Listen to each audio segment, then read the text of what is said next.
The world remembers the Beatles as the ultimate symbol of harmony, creativity, and musical brilliance. But behind the dazzling image, the band was far from united. Beneath the fame and fortune, rivalries brewed, egos clashed, and friendships cracked. At the heart of it all was one of the most overlooked but explosive tensions in rock history, the strained and often bitter relationship between George Harrison and Paul McCartney. Fans may have believed the Beatles were a brotherhood built on perfect harmony, but behind the curtain, tension simmered just beneath the surface. It wasn't explosive fights that defined George Harrison and Paul McCartney's relationship, but the quieter, sharper wounds, moments of frustration, unspoken resentment, and subtle clashes that slowly carved deep cracks into their bond.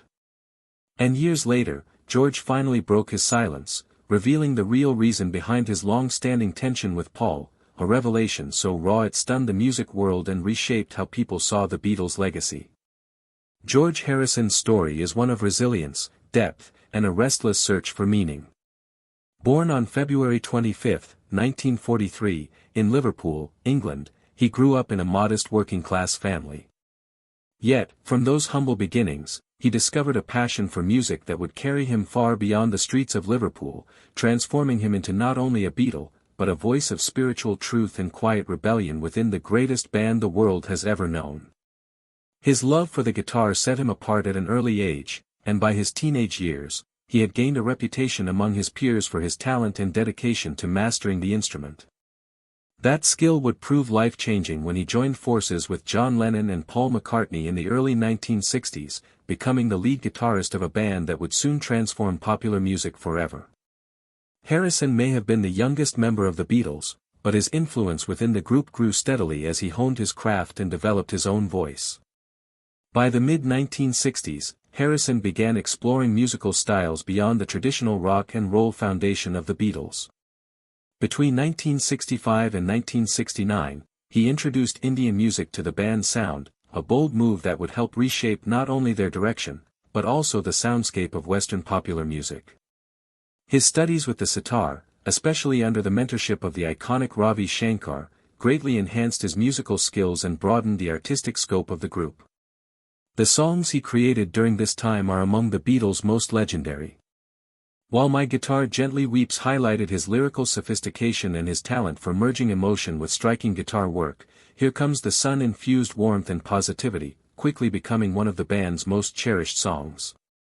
With Something, Harrison crafted a ballad of such exquisite beauty that even critics who had frequently overlooked him were compelled to recognize his songwriting genius. During these years, Harrison evolved from the so-called quiet Beatle into a dynamic force whose music stood proudly alongside the renowned works of Lennon and McCartney. In 1971, Harrison once more showcased his vision and empathy by organizing the Concert for Bangladesh. This event, held in New York, was one of the earliest major charity benefit concerts in the history of popular music, uniting a lineup of legendary artists. The concert raised both awareness and funds for refugees affected by the Bangladesh Liberation War. Harrison's contributions extended beyond music, underscoring his dedication to leveraging his platform for humanitarian causes. The concert not only established a benchmark for future benefit events but also illustrated his ability to merge artistry with activism, demonstrating that music could serve as a potent catalyst for change. By 1974, Harrison was still forging ahead, embarking on the ambitious North American tour with Ravi Shankar, famously referred to as the Dark Horse Tour.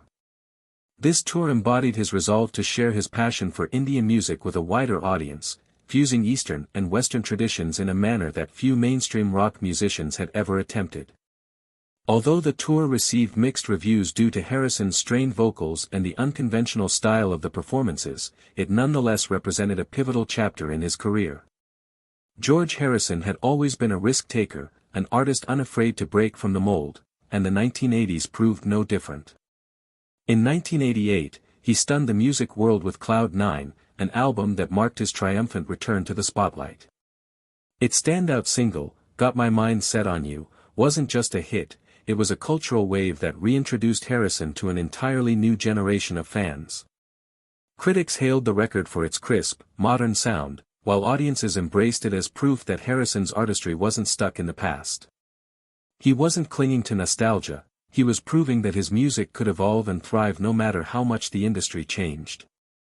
But Harrison wasn't done rewriting the rules.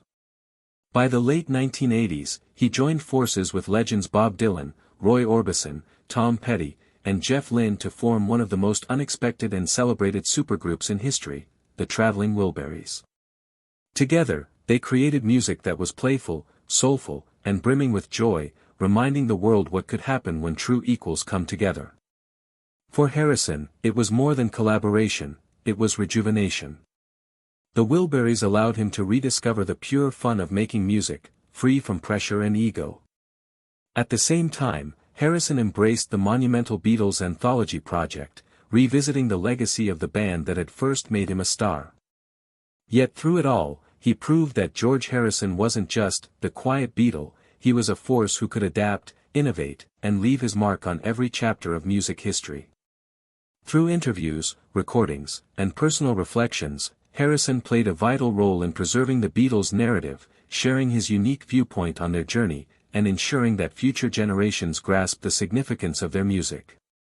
George faced lawsuits, raids, attacks, and health issues. George Harrison's legacy is often viewed through the prism of his artistry, spirituality, and his identity as the quiet Beatle, whose music embodied a unique combination of depth and beauty. However, like many remarkable artists, Harrison's narrative also included darker moments, instances of struggle and controversy that starkly contrasted with the peace he sought in both life and music. Although his accomplishments were remarkable, his journey was not devoid of conflict, public scrutiny, and personal suffering. To truly understand Harrison, it is crucial to examine not just his professional successes, but also the challenges he faced. These controversies and challenges offer a more nuanced understanding of the individual behind the music, showcasing resilience, vulnerability, and a capacity to tackle obstacles that might have overwhelmed others. Perhaps the most notable controversy in Harrison's career did not occur during the 1960s at the peak of Beatlemania, but rather in the years after he stepped into the spotlight as a solo artist. His song My Sweet Lord, released in 1970 as part of his immensely successful All Things Must Pass album, became a worldwide anthem. Its uplifting tune and spiritual message resonated with audiences globally, marking a significant achievement for Harrison as a songwriter in his own right. Yet, this success was soon eclipsed by a lawsuit that would follow him for many years. In 1971, Bright Tunes Music filed a lawsuit against Harrison, claiming that My Sweet Lord was a copy of He's So Fine, a hit penned by Ronnie Mack and performed by the Chiffons. The legal battle continued for years, with Harrison's defense primarily based on the assertion that any resemblances were purely coincidental. The court's ruling against George Harrison introduced a haunting phrase into music history: subconscious plagiarism. It implied that he hadn't stolen the melody of My Sweet Lord intentionally, but had unknowingly echoed it. For some, it was a fair judgment. For others, it felt like punishing an artist for the unavoidable overlap of melodies within popular music's narrow framework. For Harrison, the verdict was devastating. Music wasn't just craft, it was inseparable from his spiritual quest. To see one of his most heartfelt creations reduced to a courtroom battle was a cruel twist of fate. What should have been a triumph of faith and artistry became a wound that refused to heal, dragging on into the 1990s as one of the longest, most grueling copyright cases in music history. Though My Sweet Lord remains a timeless anthem, its brilliance is forever shadowed by that bitter legal fight. And just when Harrison thought he had weathered enough storms, life struck again, this time with terrifying violence. In 1999, the quiet sanctuary he had built at his beloved Friar Park estate was shattered by a deranged intruder, leaving Harrison shaken in a way no courtroom ever could. Harrison was attacked by the individual who broke into the house, stabbing him with a knife several times. The abrupt outburst of aggression was startling for a person who had dedicated a significant portion of his life to seeking serenity and spiritual stability. Harrison's wife Olivia's prompt and courageous actions, striking the intruder with a lamp and fighting him off until help arrived, were crucial to his safety. Harrison was left emotionally and physically devastated by the attack. Friar Park had served as his haven, a haven from the demands of celebrity. However, even home didn't seem completely safe after the tragedy. The incident demonstrated how celebrities, regardless of how private their lives got, are susceptible to unforeseen risks. The news shocked fans and the general public since it brought attention to the worst aspects of celebrity, such as the possibility of obsession and violence from strangers. The incident served as a harsh reminder to Harrison, who cherished privacy and frequently sought solace from the spotlight, that his celebrity could invade his life in the most horrifying ways. He was put to the test by violence in the late 1990s, but at about the same time, he began to face significant health issues. Harrison was diagnosed with throat cancer in 1997 as a result of years of smoking in his early years. After receiving treatment, he seemed to be getting better for a while, but his health issues were far from resolved. Harrison was diagnosed with lung cancer and a brain tumor by the early 2000s. Harrison frequently refuted rash or inflated stories about the severity of his condition, but the story swiftly spread.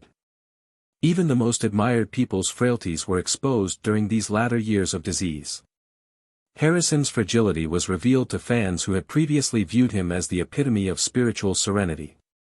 Nevertheless, he maintained a modest dignity despite his disease. He never let his disease completely eclipse his identity as a truth-seeker and musician. Harrison handled the difficult situation with the same quiet fortitude that had long characterized him, despite the conflict between the public's need for information and his need for solitude. In the end, his fight with cancer turned into one of the most poignant and final periods of his life, demonstrating that beneath the music and celebrity lay a man facing death head-on.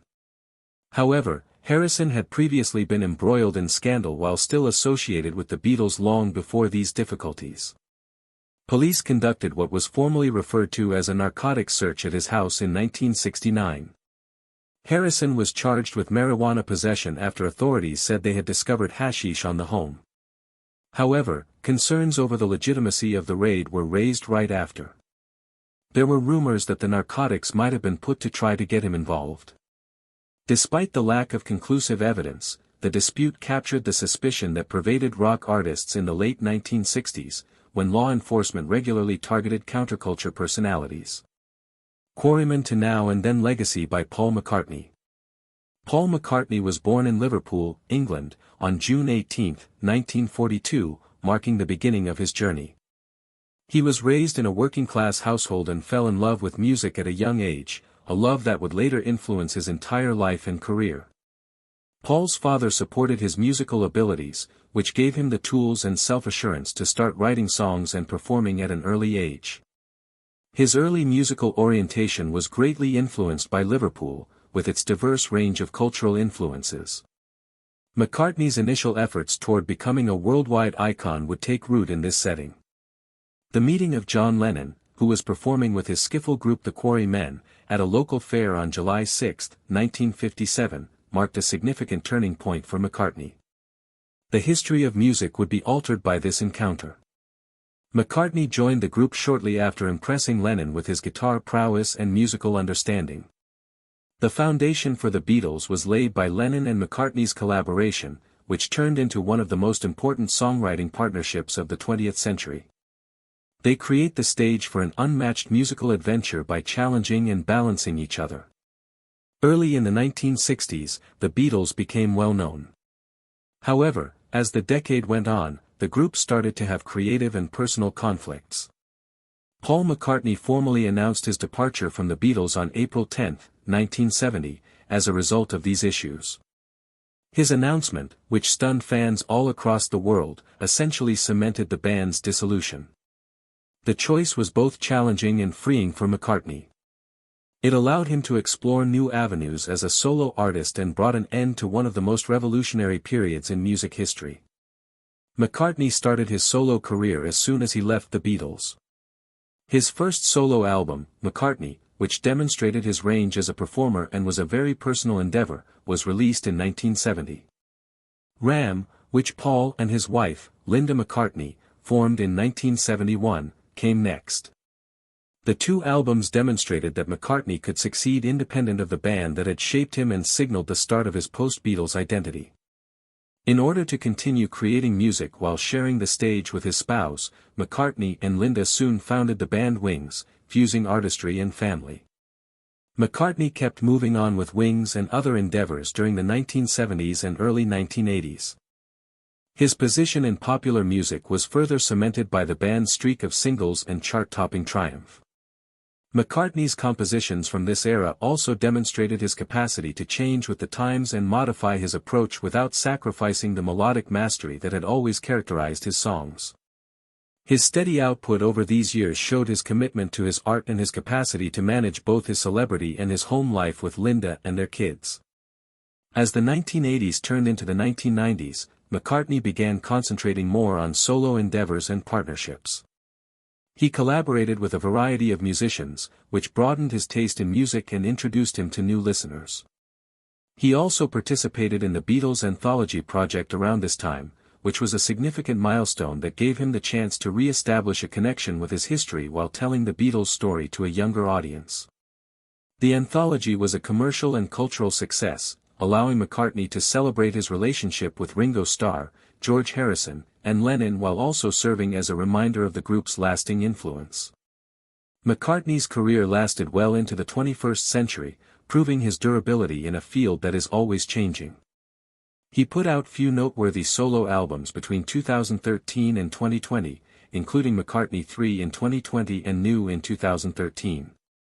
Both albums demonstrated his capacity to stay innovative and current while producing music for many years. His memoir-style book, The Lyrics 1956 to the Present, was released in 2021, providing followers with a rare glimpse into his songwriting process and introspection. In addition to honoring his career, McCartney gave readers access to the personal backstories of his songs in this piece. McCartney hasn't shown any signs of slowing down, even in his older years. He returned to touring with the Got Back Tour in 2022 and 2023, exciting crowds with performances that covered his career. These performances demonstrated both the enduring affection that his fans have for his songs and his extraordinary energy and passion for live performance.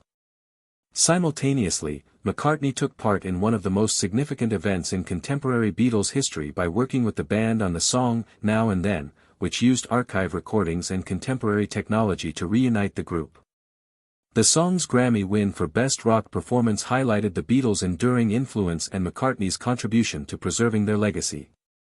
The lyrics, bands, arrests, and AI conflicts of McCartney. There have been some incredible high points in Paul McCartney's career. However, like any artist who has spent a significant portion of his life in the spotlight, it has also involved a number of problems and disputes. Even though they can be awkward at times, these incidents offer crucial background information for comprehending the complexities of his career as a musician and public person. They highlight the difficulties of adjusting to shifting social norms, personal preferences, and historical contexts in addition to the scrutiny that accompanies celebrity. A more complete picture of McCartney as a guy who consistently strikes a balance between creativity and responsibility is painted when these conflicts are examined alongside his accomplishments. When McCartney was arrested for marijuana possession in Tokyo in 1980, it was one of the most well-known scandals of his life.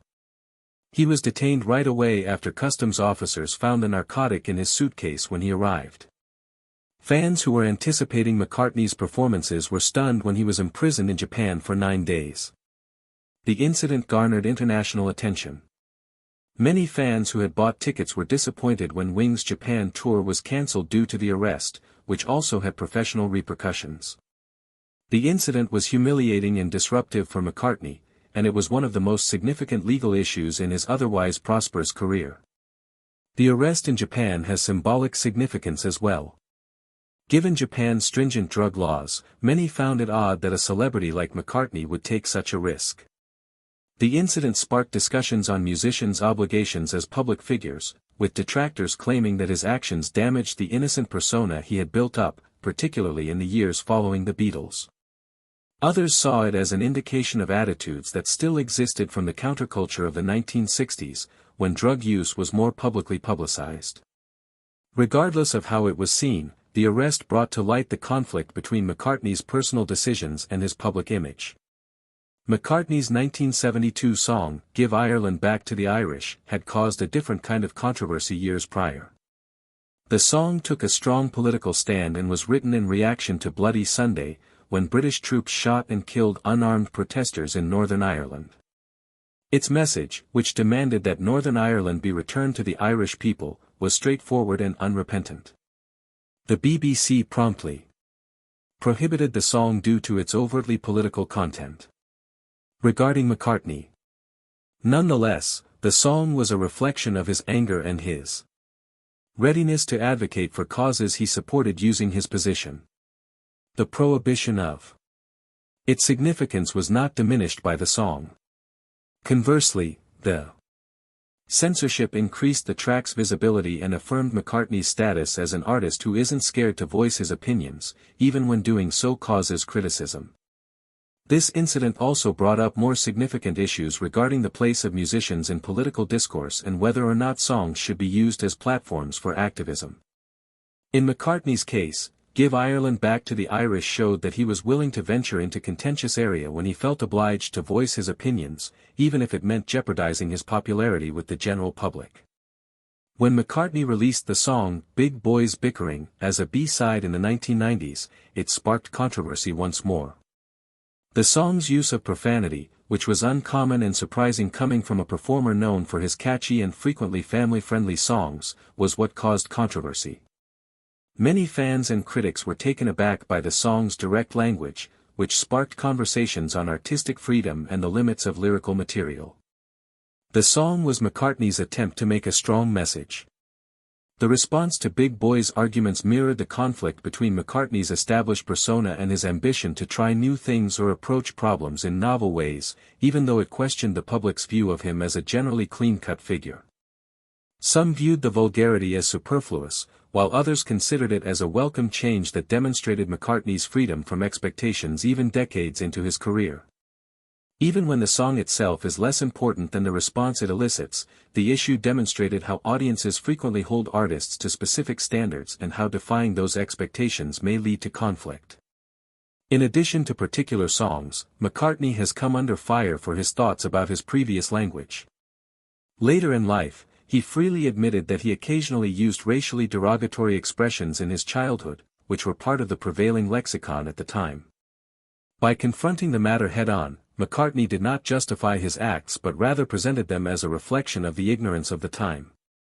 He emphasized how social consciousness has evolved over the years while simultaneously acknowledging the harm that such language causes.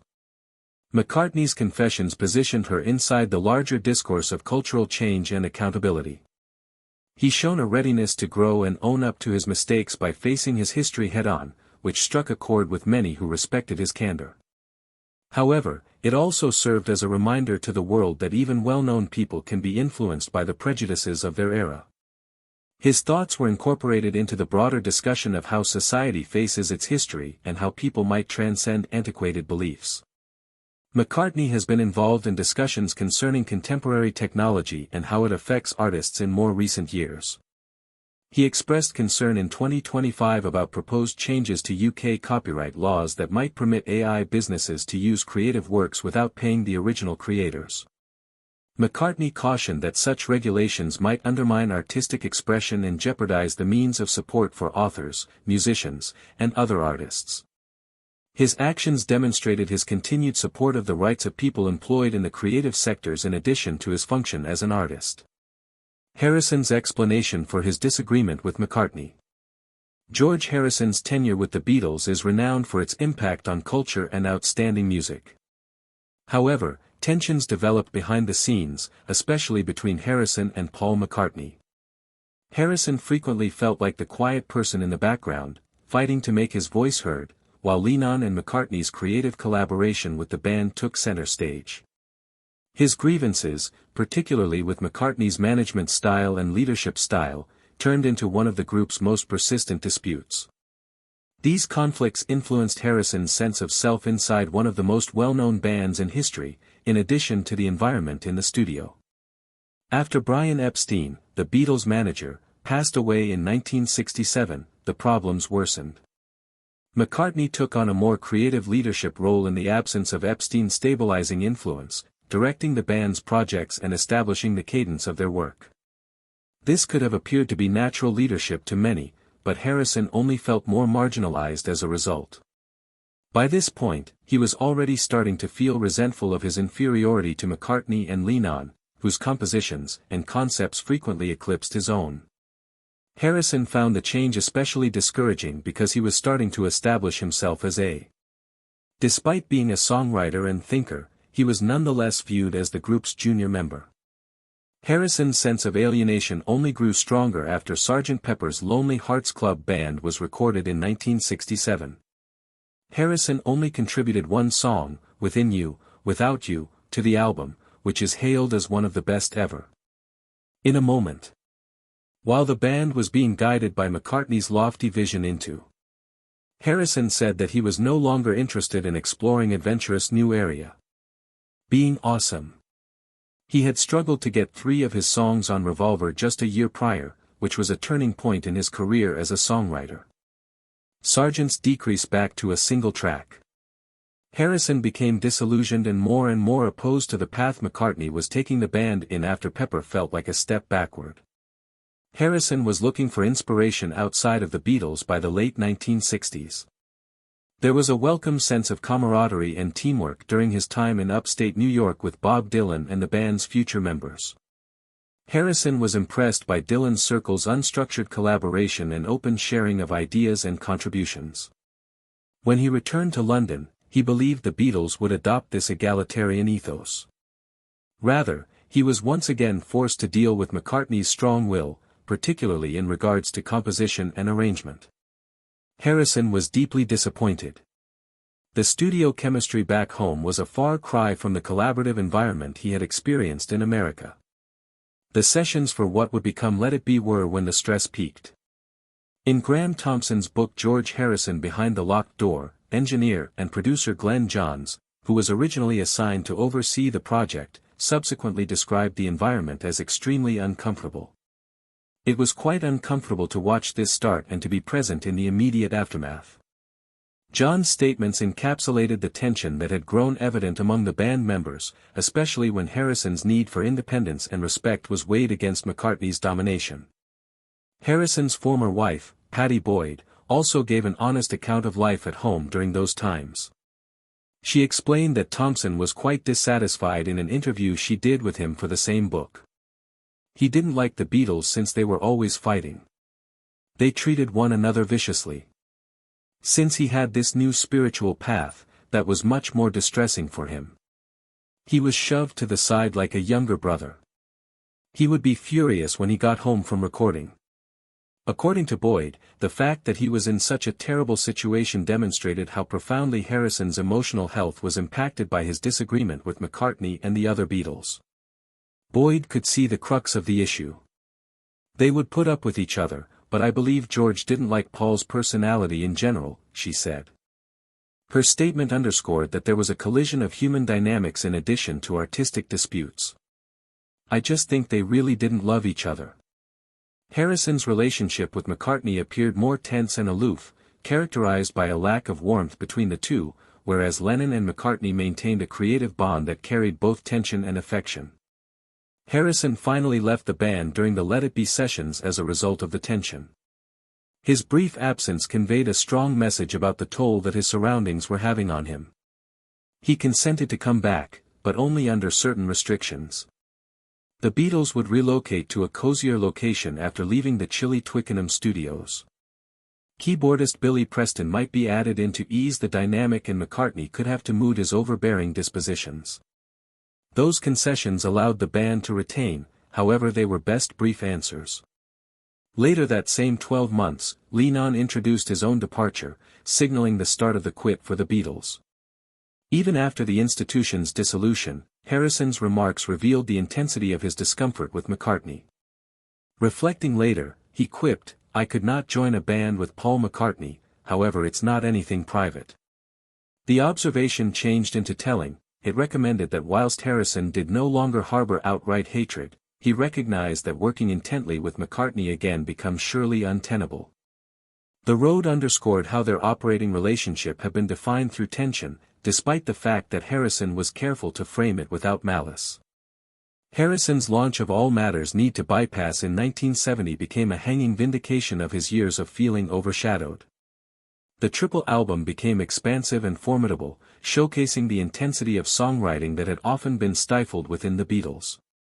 With songs like My Candy Lord and What Is Life, Harrison proved that he had lengthily been brimming with creative strength, watching for the opportunity to absolutely express himself. The album's fulfillment, eclipsing the solo debuts of his former bandmates, changed into a clear assertion. Harrison had constantly been more than the quiet Beatle, and now the arena could ultimately hear it. Remarkably, Harrison's bitterness in the direction of the Beatles did not amplify into outright rejection of his past. At a 1974 press convention for his Dark Horse excursion, he addressed the concept of a Beatles reunion as recorded in George Harrison on George Harrison Interviews and Encounters. It is all a delusion. The concept of placing the Beatles back together again, he said, if we ever do this, the purpose could be that we're all broke. I might as a substitute have Willie Weeks on bass than Paul McCartney, that is the truth. With all recognized to Paul, his phrases carried both honesty and a touch of humor.